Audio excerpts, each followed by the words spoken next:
Hello दोस्तों, TET maths YouTube channel में आप सभी का स्वागत। और आज की इस वीडियो के अंदर हम रेट 2022 जो मेन पेपर होने वाला है, या आप इसे थर्ड ग्रेड भी कह सकते हो, ठीक है भाई। तो जो थर्ड ग्रेड का मेन एग्ज़ाम होने वाला है, जो रेट के अंदर जो भी बच्चे क्वालिफाई कर जाएंगे वो आगे उनका एक मेन परीक्षा ली जाएगी, ठीक है, जो कि जनवरी में अभी होना प्रस्तावित है, ठीक है भाई। तो आप जनवरी के महीने को छोड़ दीजिए तो हमारे पास आज से लेके 5 महीने बचे हैं, ठीक है भाई। उन 5 महीने के अंदर यानी 5 × 30 कितना हो जाएगा, 150 दिनों के अंदर हमें अपनी तैयारी को धार देनी है। अब देखिए भाई, सबसे पहले अभी हमारे पास विस्तृत सिलेबस न होने की वजह से कई विद्यार्थी जो है कन्फ्यूजन में है कि हम राजस्थान जीके के अंदर स्पेशली कौन से टॉपिक पढ़ें और कौन से टॉपिक छोड़ें, ठीक है भाई। तो आज हम उस कन्फ्यूजन को थोड़ा दूर करने की कोशिश करते हैं। हालांकि ये क्या है, मैंने लैब असिस्टेंट के जो पेपर हुआ है, ठीक है, लैब असिस्टेंट का, तो उसके सिलेबस का मैंने थोड़ा अध्ययन किया और उसके अंदर ही सेम लाइनें दे रखी थी। तो लगभग लग रहा है कि ऐसा ही सिलेबस जो है हमारा जो मेन सिलेबस है वो यानी विस्तृत सिलेबस जो है वो कुछ इसी तरीके का आने वाला है। तो इसके अंदर जो टॉपिक जो हैं वो निश्चित तौर पे ही शामिल किए जाएंगे। उन सभी टॉपिक के बारे में मैं अपना एक अनुमान प्रस्तुत कर रहा हूँ, ठीक है। तो मुझे लगता है कि यदि आप तैयारी करने बैठे हैं तो इन टॉपिकों को आप बढ़िया ढंग से अभी कवर कर लेना चाहिए, ठीक है। स्पेशल तौर पे ये टॉपिक जो हैं आपको कक्षा 6 से लेकर के 10 तक की बुक से बढ़िया ढंग से तैयार करने हैं, ठीक है भाई। उसके बाद हम किसी एक विशेष गाइड की तरफ भी जाएंगे, ठीक है, लेकिन अभी हमारे पास गाइड पढ़ने का समय नहीं है, ठीक है भाई। अभी हमारे पास कक्षा 6 से लेकर 10वीं तक जो हमारा राजस्थान नाम से बुक चलती हैं, जो मैंने आपको पिछली वीडियो में बता दी थी। यदि आपने वो वीडियो नहीं देखी तो यहाँ पे आपको एंड स्क्रीन पे या फिर आई बटन में ऊपर लिंक मिल जाएगा, वहाँ पे आप जाकर के इसे ज़रूर देखिएगा, ठीक है भाई। तो अब हम इसके कुछ टॉपिक जान लेते हैं कि जो हमारे सिलेबस में आने की संभावना क्या है, 99% है। यानी इन टॉपिकों के बिना हमारा विस्तृत सिलेबस हो ही नहीं सकता जारी, आप ऐसा मान लीजिए, ठीक है भाई। यानी ये टॉपिक तो आएंगे ही आएंगे, ठीक है भाई। इसमें से एक आधा 2 टॉपिक जो हैं वो ऊपर नीचे हो सकते हैं, बाकी लगभग इनमें से ही आएगा सिलेबस आपका, देख लीजिएगा, ठीक है भाई। तो राजस्थान का इतिहास, संस्कृति एवं सामान्य ज्ञान की बात करते हैं।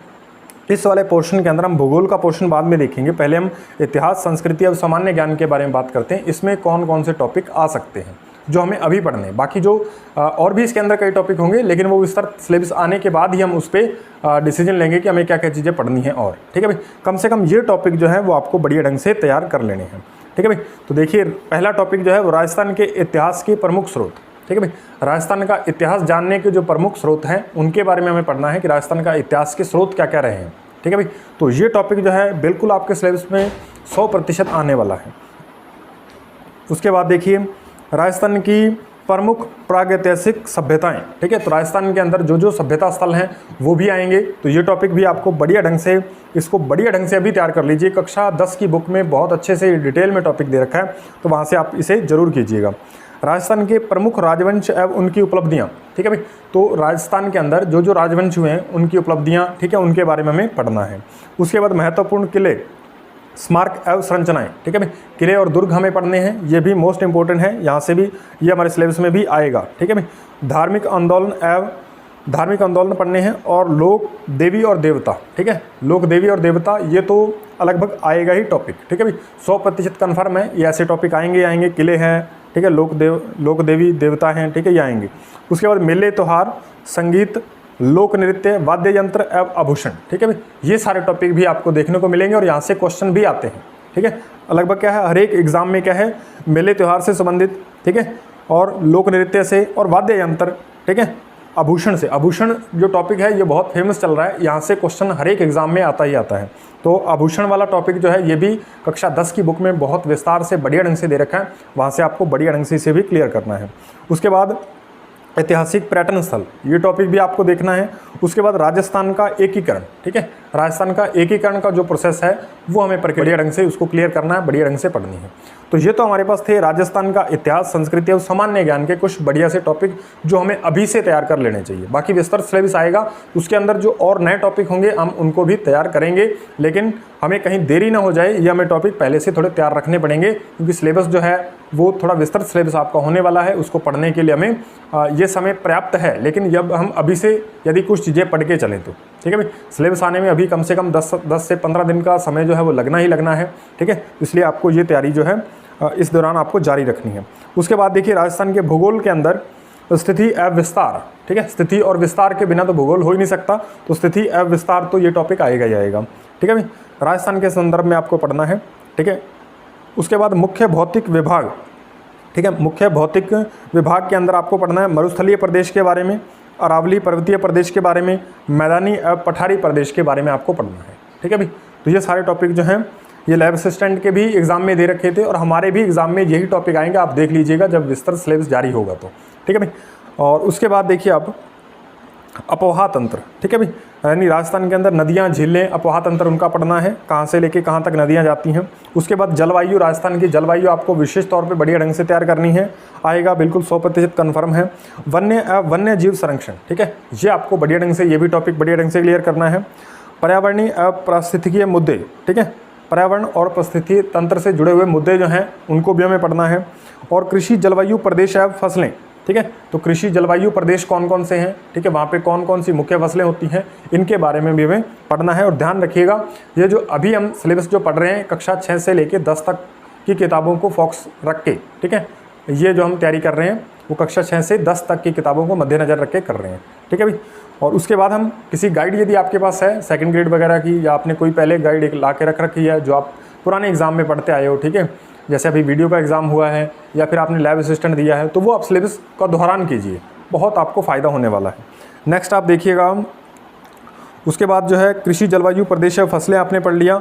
उसके बाद पशुधन, ठीक है, पशुधन एवं डेयरी विभाग आप पढ़ सकते हो। उसके बाद बहुउद्देशीय परियोजनाएं कौन कौन सी हैं वो भी आपको पढ़नी है। तो ये सारे टॉपिक यदि आप बढ़िया ढंग से कवर कर लेते हो तो कुछ ही टॉपिक बाद में होंगे जो हमें एक्स्ट्रा पढ़ने पड़ेंगे। राजनीतिक के संदर्भ में राजनीतिक जो सामान्य विज्ञान लिख रखा है, ठीक है, सामान्य ज्ञान, राजस्थान का सामान्य ज्ञान, एक तो क्या है कला संस्कृति, वो टॉपिक दे रखे हैं हमारे पास, भूगोल, ठीक है, इसका इतिहास वगैरह। एक नीचे वाले पोर्शन, दूसरे सेकंड पोर्शन यदि आपने सिलेबस देखा हो तो उसके अंदर लिख रखा है कि राजस्थान का सामान्य ज्ञान। तो सामान्य ज्ञान के अंदर तो बहुत सारी चीज़ें आ जाती हैं, तो वहाँ पे जब चीज़ें हमारे पास डिटेल में आएंगी तभी हम उस वाले पोर्शन को हम कवर कर पाएंगे, ठीक है भाई। बाकी बहुत सारी चीज़ें जो हैं वो आप इस सिलेबस को यदि बढ़िया ढंग से तैयार कर लेते हो तो आप बाकी स्टूडेंट से क्या है 2 कदम आगे हो जाओगे, ठीक है भाई। तो ये बात आपको ध्यान रखनी है कि ये सारे के सारे टॉपिक जो है वो हमें बढ़िया ढंग से अभी से तैयार कर लेने हैं। उसके बाद नेक्स्ट आपको जो हमारे पास आ जाता है मेन सब्जेक्ट, जो हमारा सब्जेक्ट जो है, जैसे हमारे पास क्या है, जो हमारा मेन सब्जेक्ट है जिसका हम एग्ज़ाम देने जा रहे हैं, जैसे मैथ साइंस है या फिर SST है, तो उस सब्जेक्ट के अंदर क्या है, आपको उस सब्जेक्ट के अंदर आपको क्या है अभी से कुछ चीज़ें आपको पढ़ने की ज़रूरत है, ठीक है। या तो आप वो चीज़ें पढ़ सकते हो जैसे आपने 6ठी से 10वीं तक जो NCERT बुक नहीं पढ़ी तो आपको वो ज़रूर पढ़नी चाहिए, ठीक है भाई। तो अभी आप उनको ही कवर कीजिए, ठीक है भाई। तो अभी मैं फ़िलहाल क्या है राजस्थान GK को टारगेट मतलब फोकस पे रख के, ठीक है, इसको मैं क्या है टारगेट करके तैयारी कर रहा हूँ, ठीक है। विशेष तौर पे राजस्थान GK के संदर्भ में मैं अपनी तैयारी स्टार्ट करने जा रहा हूँ, ठीक है भाई। इसको मैं ज़्यादा समय देने की कोशिश कर रहा हूँ क्योंकि ये मेरे लिए भी नया है और बहुत सारे जो मैथ साइंस के स्टूडेंट हैं उनके लिए भी ये चीज़ें जो है नई हैं, ठीक है। शायद उन्होंने यदि कोई और एग्ज़ाम दिए हैं तो उन्होंने ये चीज़ें पढ़ी हैं तो बहुत बढ़िया उनका फ़ायदा होने वाला है। यदि नहीं पढ़ी, वो पहली बार पढ़ रहे हैं, पहले हमारी तरह बचते आ रहे हैं, ठीक है, राजस्थान GK से, तो इस बार क्या है उनका सामना राजस्थान GK से होने वाला है, ठीक है भाई।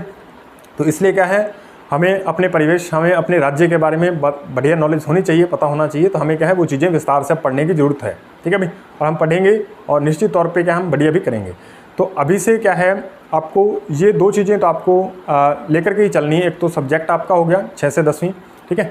तो मैं क्या है सब्जेक्ट, मैं ट्यूशन वगैरह करवाता रहता हूँ तो मैं अभी सब्जेक्ट पर ज़्यादा फोकस नहीं कर रहा हूँ, ठीक है। जैसे ही 10-15 दिनों के बाद सिलेबस जो है वो जारी हो जाएगा तब मैं क्या है सब्जेक्ट के जो टॉपिक छूट रहे हैं उनको भी बढ़िया ढंग से दोबारा से हम बढ़िया ढंग से उन सारे टॉपिकों को देखेंगे। लेकिन अभी जो मैं मेन जो लेके चल रहा हूँ वो है हमारे पास GK का पोर्शन, ठीक है भाई। तो इसकी तैयारी जो है वो मैंने क्या है 1 तारीख से अभी से यानी स्टार्ट की है। तो आपने भी यदि तैयारी अभी से स्टार्ट नहीं किया है तो ये सही समय है आपकी क्या है तैयारी स्टार्ट करने का। बिल्कुल ये इससे बढ़िया और समय नहीं हो सकता। यदि आप क्या है 10-15 दिन और वेट करोगे तो शायद आप कहीं ना कहीं बाकी स्टूडेंट से पीछे छूट जाओगे, ठीक है भाई। तो ये हमें क्या है पहले इनको बढ़िया ढंग से 1 महीने के अंदर, 1.5 महीने के अंदर इनको बढ़िया ढंग से क्लियर करके, ठीक है भाई, उसके बाद ही हमें किसी और गाइड पे, किसी कोर्स पे, ठीक है भाई, या फिर किसी यूट्यूब क्लासेस पे फिर ही हमें पढ़ना है, ठीक है भाई। पहले हमें इन बेसिक चीज़ों को पढ़ना है, ठीक है भाई। आप क्या है एक बार इन्हें सरसरी निगाहों से पढ़ते जाइए, ठीक है भाई। और दूसरी बार क्या है फिर आप नोट्स इनके बनाने की कोशिश कीजिए, ठीक है। पहली बार कभी भी नोट्स मत बनाइए, पहले आप इनको डिटेल पढ़िए, ठीक है भाई। डिटेल पढ़ने की, चीज़ों को समझने की कोशिश कीजिए, भले ही आपको कितना भी समय लग रहा है, ठीक है। यदि आप बेसिक से पढ़ोगे, जितना बेसिक आपका अच्छा होगा, वैसे ही क्या आपको किसी भी चीज़ के समझने के प्रति आपकी समझ जो है वो ज़्यादा विकसित होगी। वो आपको किसी कोर्स को, ठीक है, यूट्यूब क्लासेज को समझने में आपकी हेल्प करेंगी। और आप देखोगे कि जब आप इन चीज़ों को पढ़ के, यदि आप क्या है कोई भी यूट्यूब क्लासेज या फिर आप कोर्स परचेज करते भी हो, ठीक है, तो आपकी उसमें बहुत ज़्यादा हेल्प करने वाली हैं ये जो 6ठी से लेकर 10वीं तक की बुक्स हैं, ठीक है भाई। ज़्यादातर मैटर वहीं से ही आता है, इसलिए आपको क्या है वो चीज़ें आपको पहले बढ़िया ढंग से कवर करनी है। उसके बाद ही यदि आप कोई और गाइड पे जाना चाहते हो, ठीक है, या फिर आपके पास क्या है कोई और नोट्स हैं किसी कोचिंग के, या फिर आप कोर्स लेना चाहते हो, तो फिर आप उस पर जा सकते हो। लेकिन पहल किसको देनी है, 6 से लेकर 10वीं तक की बुक्स को। उसके अंदर जो टॉपिक, बाकी तो मैं तो कहता हूँ ये जो मैंने आपको टॉपिक बताया ये तो आपको करना ही है। बाकी यदि आप क्या है सिलेबस मान लीजिए 10-12 दिन, 15 दिन या 20 दिन और लेट हो जाता है, ठीक है, मान लीजिए 15-20 दिन सिलेबस नहीं आता और आपने ये टॉपिक मान लीजिए पहले इसमें से कुछ कवर कर रखे हैं, तो फिर आप क्या कर सकते हैं कि बाकी जो 6 से 10वीं तक बाकी जो टॉपिक बच गए जो मैंने नहीं बताए, ठीक है, वो भी आप पढ़िए, ठीक है भाई, वो भी आप पढ़ लीजिए। क्योंकि ज्ञान जो है कभी व्यर्थ नहीं जाता। आपने थोड़ा 2 टॉपिक ज़्यादा भी पढ़ लिए, उसका फ़ायदा ही होगा, आपको नुकसान नहीं होने वाला, ठीक है भाई, जब तक सिलेबस नहीं आ जाता। और जब सिलेबस आएगा उसके बाद हम एक और वीडियो बनाएंगे, उसके अंदर भी हम विस्तृत चर्चा करेंगे कि ये टॉपिक कहाँ से हमें पढ़ने चाहिए, कहाँ से तैयार करने चाहिए, ठीक है भाई। उसके बाद जैसे ही बाज़ार में कुछ गाइड वगैरह, कुछ बुक्स वगैरह आएंगी, तो हम उसका भी रिव्यू करेंगे कि किस तरीके की हमें बुक्स खरीदनी चाहिए, किस में अच्छा मैटर हो सकता है, ठीक है, या फिर हम उसे किस तरीके से मतलब कहाँ पे चीज़ें जो हैं वो बहुत बढ़िया ढंग से सरल तरीके से दे रखी हैं और लगभग सारी चीज़ें दे रखी हैं, ठीक है भाई। इन सभी के बारे में बात करेंगे। तो अभी फिर से एक बात बता देता हूँ कि पहले 6ठी से 10वीं तक RBSE की बुक, ठीक है, जो अभी NCERT वर्तमान में कोई राजस्थान की बुक तो है नहीं NCERT के अंदर, तो पहले वाली RBSE हमारा राजस्थान के नाम से वो चलती आ रही है बुक, ठीक है, तो वो हमें बुक पहले कवर करनी है। यदि आपने पिछली वीडियो नहीं देखी तो पहले वो वीडियोस देखिए और फिर आप अपनी तैयारी में जुट जाइए। पहली बार डिटेल पढ़िए, दूसरी बार नोट्स बनाइए, ठीक है, तीसरी बार क्या है आप किसी कोचिंग गाइड की हेल्प ले सकते हो, ठीक है। उम्मीद है कि आज का वीडियो जो है आपको पसंद आया होगा और ये जो टॉपिक हैं मैं यहाँ पे क्या है शो कर रहा हूँ और ये सारे के सारे टॉपिक आपको यहाँ पे क्या है शो हो जाएंगे। आप इसका स्क्रीनशॉट लेके क्या है इसे बढ़िया ढंग से तैयार कर सकते हो। तो मिलते हैं नेक्स्ट वीडियो में, तब तक के लिए धन्यवाद।